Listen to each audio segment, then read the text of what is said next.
ప్రతి ప్రేమ జంట సీతారాములు కాకపోయినా వాళ్ళు గెలిపించడానికి మాత్రం నువ్వే ఉండాలి.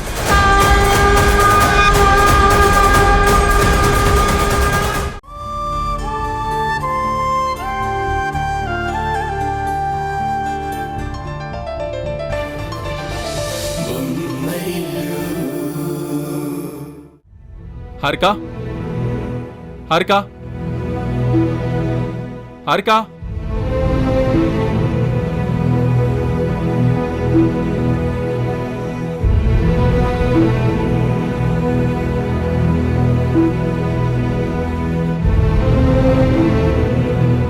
అన్నయ్య, మీ వదిన ఎక్కడమ్మా? కిచెన్లో ఉందేమో అన్నయ్య. కిచెన్లో లేదు. అవునా, బయట ఎక్కడికైనా వెళ్ళిందేమో. ఏవైనా కావాలా అన్నయ్య? కొంచెం హెడేక్గా ఉంది, కాఫీ ఏమన్నా ఇస్తావమ్మా? సరే అన్నయ్య.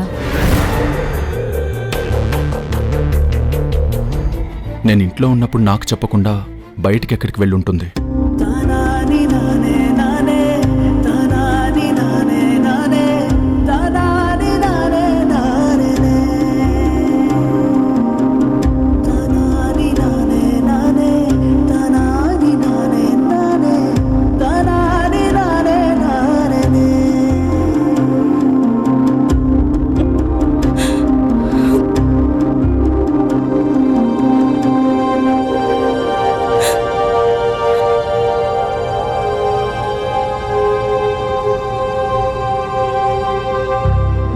హారిక,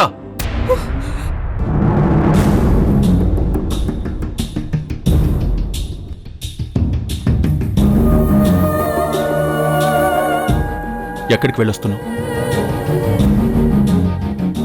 అడుగుతుంది నిన్నే, ఎక్కడికి వెళ్ళొస్తున్నావు?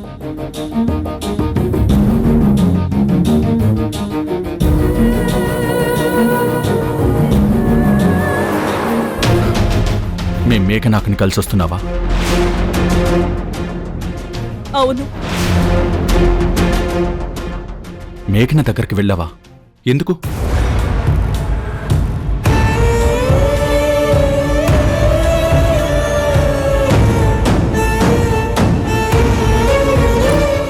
మళ్ళీ అక్కడికి ఎందుకు వెళ్ళావు? బుద్ధి లేదా? బుద్ధి లేక నేను తన దగ్గరికి వెళ్ళలేదు. మేఘనకి బుద్ధి చెప్పడానికే వెళ్ళాను.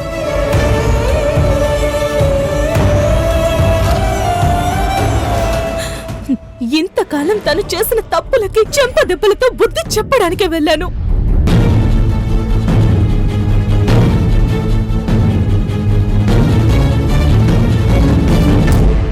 ఏంటి హారిక నువ్వనేది? నువ్వు మేఘనని చెంపదెబ్బ కొట్టావా? అవునత్తయ్య.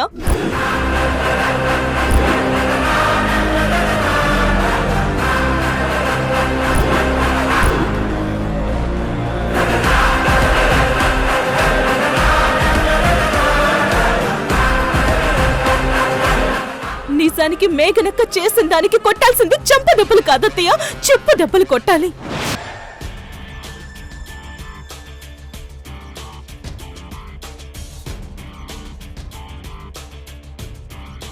అసలేం జరిగిందమ్మా?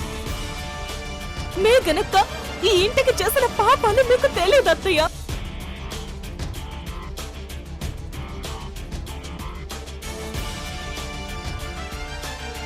తనకి అబార్షన్ అవ్వడానికి కారణం నేనని అందరినీ నమ్మించింది కదా. నిజానికి తన అసలు గర్భవతే కాదు.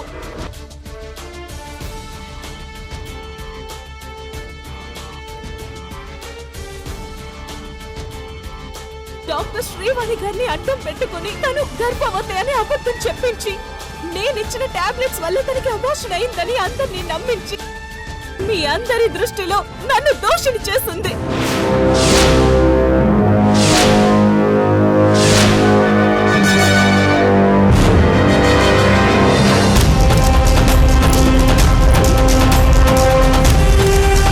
చావు బ్రతుకులో ఉన్న శ్రీవాణి తన నోటితో ఈ నిజాలు చెప్పేవారు కూడా నాకు తెలీదు.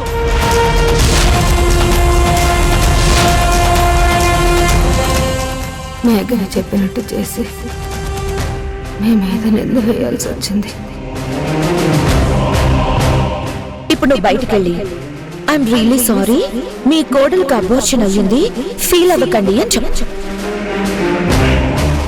నా మీద ఉన్న సింపతిని హారిక మీద శత్రుత్వంగా మార్చేద్దాం. నాకు అబోర్షన్ అయ్యే టాబ్లెట్స్ ఒకటి కలిపేద్దాం. ఈ టాబ్లెట్ ఎవరిచ్చారు? దీనివల్ల అబోర్షన్ అయిందన్న న్యూస్ బ్లాస్ట్ చేసి హారికను ఎందుకు మేడం ఇరికించడం?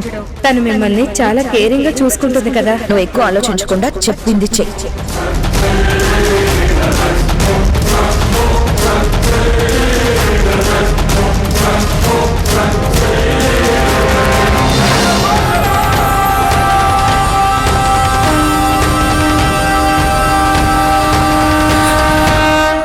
ఇప్పుడు చెప్పండి అత్తయ్య, నేను మేఘనక్కని చెంపదెబ్బ కొట్టడం తప్ప?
అబార్షన్ అవ్వడానికి కారణం నేనని అందరినీ నమ్మించింది కదా. నిజానికి తన అసలు గర్భవతే కాదు.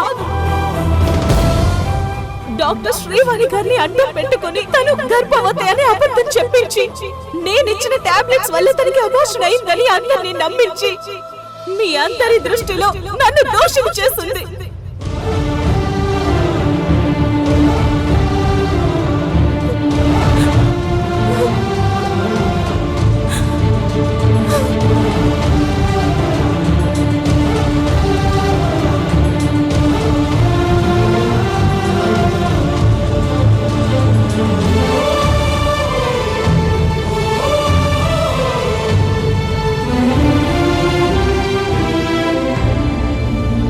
ప్రిస్క్రైబ్ చేయని ఈ టాబ్లెట్స్ వేసుకోవడం వల్లే అబార్షన్ అయిందని డాక్టర్ చెప్పారు. మేఘనకి పుట్టబోయే బిడ్డే నీ బిడ్డ అనుకో అంటే నీ బిడ్డకి పట్టిన గతే ఆ బిడ్డకి పట్టేస్తావా?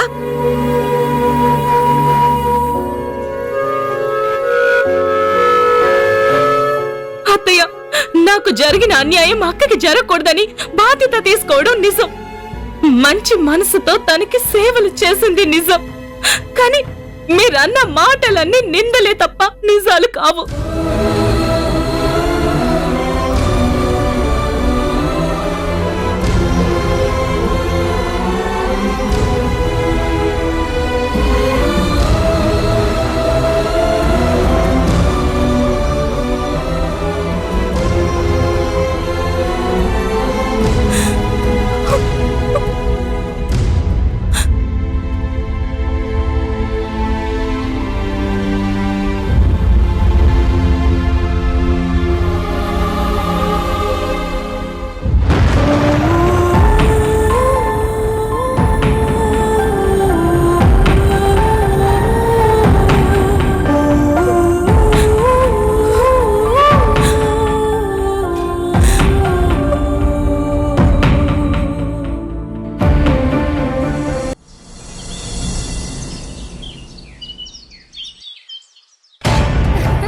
నేను పిచ్చ హ్యాపీగా ఉన్నాను మామ్. హాస్పిటల్ దగ్గర రౌడీల సీన్ బాగా వర్కౌట్ అయింది. డాడ్ మంచి రౌడీ లాంటి ఆర్టిస్ట్లని పంపించాడు. ఇంటికొచ్చాక ఉషా ముందు నేను వీర పర్ఫార్మెన్స్ చేశాను. ఉషా కిరణ్ల రియాక్షన్ ఏంటి? వాళ్ళు నన్ను కన్సోల్ చేయాలని చూస్తున్నారు, కానీ నేను మాత్రం తగ్గట్లేదు. ఆఖరికి నేను కిరణ్తో కూడా సరిగ్గా మాట్లాడడం లేదు. ఇప్పుడు ఈ ప్లాన్ కరెక్ట్ గా వర్కౌట్ అవుతుంది. ఇన్ కేస్ ఈ ప్లాన్ వర్కౌట్ అవ్వకపోతే plan B and plan C కూడా రెడీగా ఉన్నాయి. ఏంటి ఆ ప్లాన్ బి అండ్ సి? అవసరమైనప్పుడు ఆ ప్లాన్స్ గురించి చెప్తానులే. ఇంతకీ ఆ వరంగల్ సంగతి గురించి ఏం చేద్దాం? దాని సంగతి నేను చూసుకుంటానులే. ఏం చూసుకుంటావో ఏమో. వాళ్ళు గట్టిగా ఎంక్వైరీ చేస్తున్నారని తెలిసినప్పటి నుండి నాకు సరిగ్గా నిద్ర పట్టట్లేదు. నేను ప్లాస్టిక్ సర్జరీ చేయించుకున్నాను అనే విషయం ఎట్టి పరిస్థితుల్లో బయటికి రాకుండా చూసుకోవాలి. సరే నిషా, దాని సంగతి నేను చూసుకుంటానులే. బాయ్. సరే బాయ్.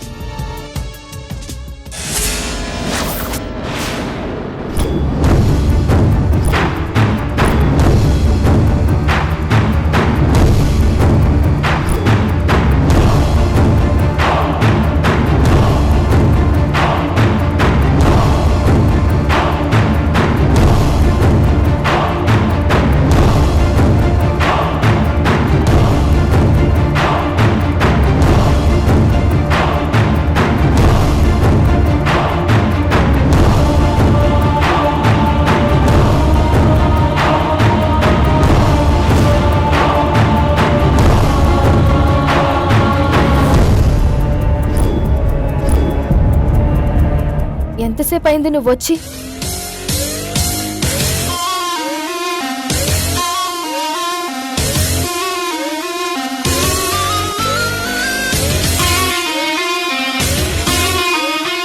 ఇప్పుడే.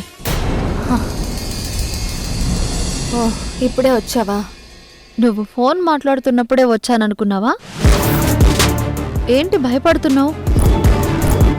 నువ్వు ఫోన్లో మాట్లాడిందంతా విన్నాననుకున్నావా?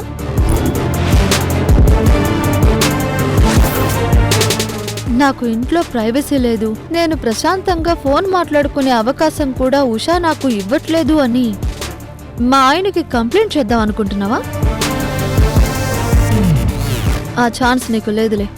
నువ్వు ఫోన్ మాట్లాడడం పూర్తయ్యాకే నేను వచ్చాను.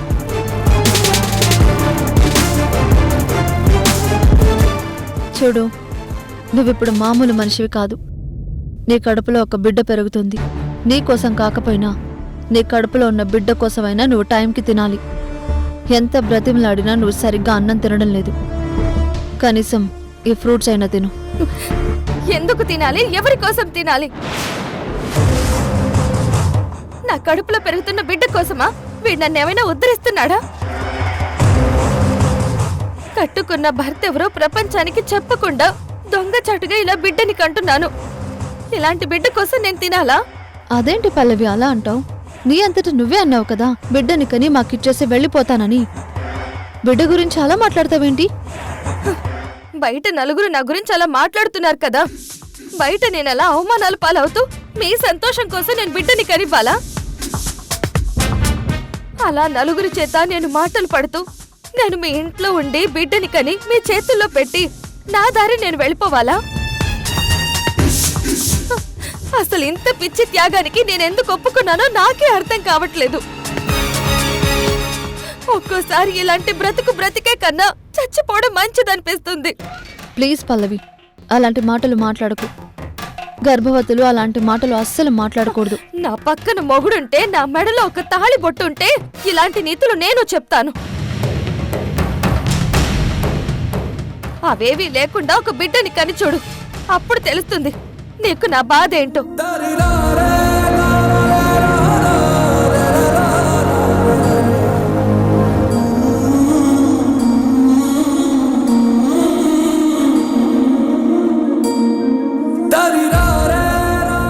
ఆగు, అవి తీసుకెళ్ళు.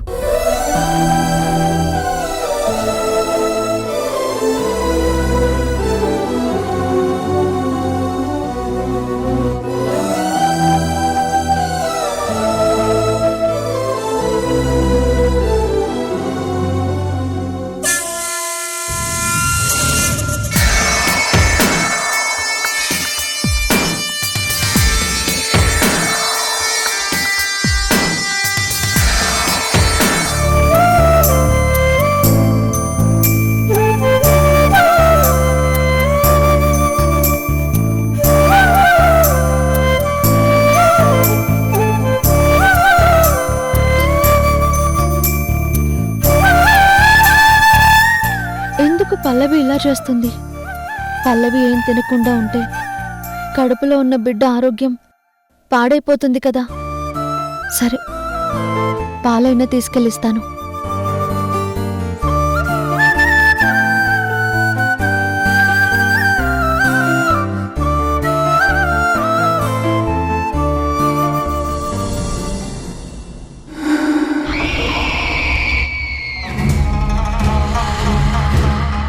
నువ్వేమన్నా కష్టపడి సంపాదించిన డబ్బుతో ఈ ఇంటిని కొన్నావా? లేదు కదా. మా కష్టాన్ని దోచుకున్నావు. నువ్వు చేసిన తప్పులు, నేరాలు, ఘోరాలు బయటపెట్టి నిన్ను వీధిలోకి లాగడం ఎందుకులే అని ఆలోచించి ఇంతకాలం ఆగాను. ఇక నుంచి అలా ఆలోచించను. దెబ్బకు దెబ్బ కొడతాను.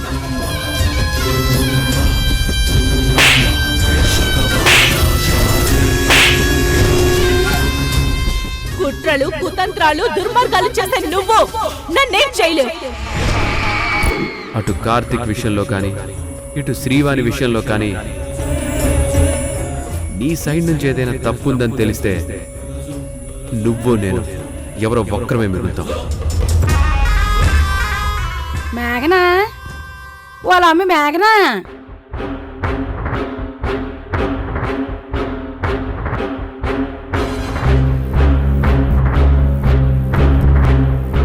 ఏడిది పట్ట పగల చీకట చేసినది.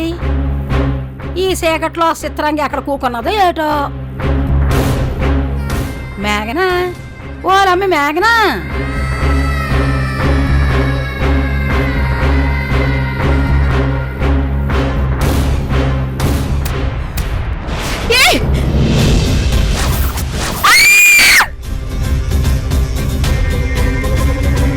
వాళ్ళమ్మ దయ్యం దయ్యం.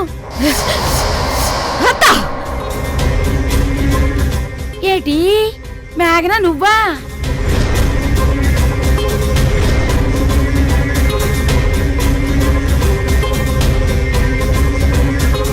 ఓ సో నువ్వేనా తల్లిది? ఇలా చీకట్లో మూల నువ్వు కూకుంటే దయ్యమేమోనని భయపడిపోన్నాను. అయినా ఇదేటమ్మా ఇలా చీకట్లో కూకున్నావు? అదేదో సినిమాలో ఆడవేలంలాగా. ఇదే సినిమాలో అయితే హీరో వచ్చి విలన్ని ఎరగొట్టినప్పుడు విలన్లు ఇలాగే చీకటి గదిలో కూకుంటారు. తోడుకోళ్ళు వచ్చి సిదగొట్టి వెళ్ళినంత మాత్రాన ఇలా కూకోవాలా ఏటి? హాయిగా లైట్ వేసుకుని కూకోవచ్చు కదా. అసలే చాలా కోపంగా ఉన్నాను. నా కోపాన్ని ఇంకా పెంచొద్దు. బయటకు వెళ్ళిపో. అలాగే. అవును, కాఫీ ఏదైనా తెమ్మంటావా ఏటి? నాకు కాఫీ తాగాలని లేదు. అవునులే, ఎలా ఉంటుంది? మళ్ళీ తోటికోళ్ళు వచ్చి తోలు తీస్తుందేమో అని భయం ఉంటప్పుడు కాఫీ తాగాలా, టిఫిన్ తినాలా అని ఎలా ఉంటుంది? అయినా మీ తోటికోడలకి అంత ధైర్యం ఎక్కడి నుంచి వచ్చినది? సటుకుని వచ్చి పుట్టుకుని కొట్టి నటుకుని వెళ్ళిపోనాది. మొగుడు కొట్టినందుకు కాదు, తోటికోళ్ళు నవ్వినందుకు బాధపడాలి అంటారు. అలాంటిది తోటికోళ్ళే వచ్చి కొడితే ఇంకెంత బాధపడాలో. అత్త, ఇంకొక క్షణం ఇక్కడ ఉన్నావంటే నిన్ను చంపేస్తాను. వెళ్ళు.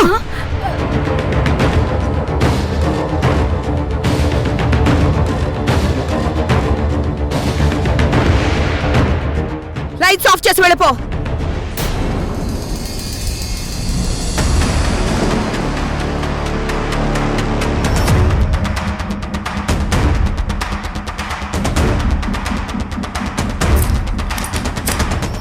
ఏంటి మేఘనా గొడవ?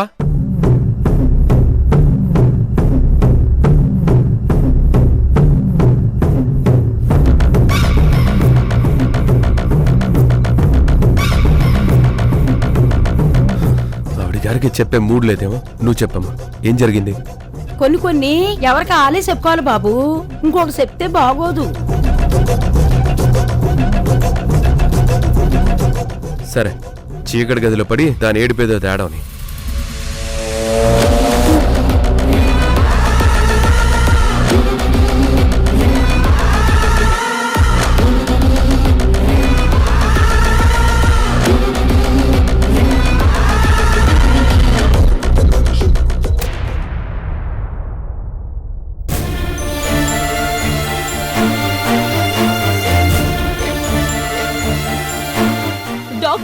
శ్రీవాణి గారిని అడ్డం పెట్టుకుని తను గర్భవతి అని అబద్ధం చెప్పించి నేనిచ్చిన టాబ్లెట్స్ వల్ల తనకి అబార్షన్ అయిందని అందరినీ నమ్మించి మీ అందరి దృష్టిలో నన్ను దోషిని చేస్తుంది.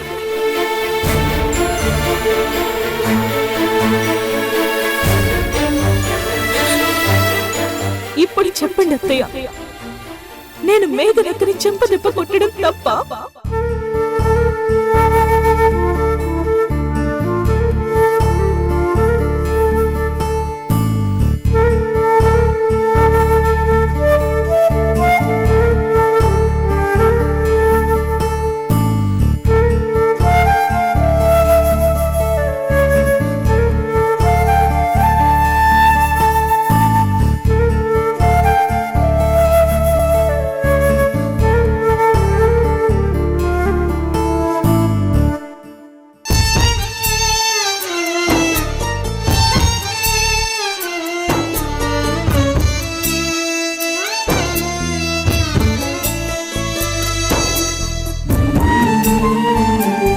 మావయ్య గారికి మీ మీద కోపం వచ్చినప్పటి నుంచి మీరు బాధపడుతూనే ఉన్నారు. దానికి తోడు మేఘనక్క చేస్తున్న దారుణాలకి పరోక్షంగా నేను కూడా కారణమని తెలిసి మనశ్శాంతి కోల్పోయారు. మన ఇంట్లో ఎటువంటి పరిస్థితులు రావడానికి మేఘనక్క ఎంత కారణమో నేను కూడా అంతే కారణం.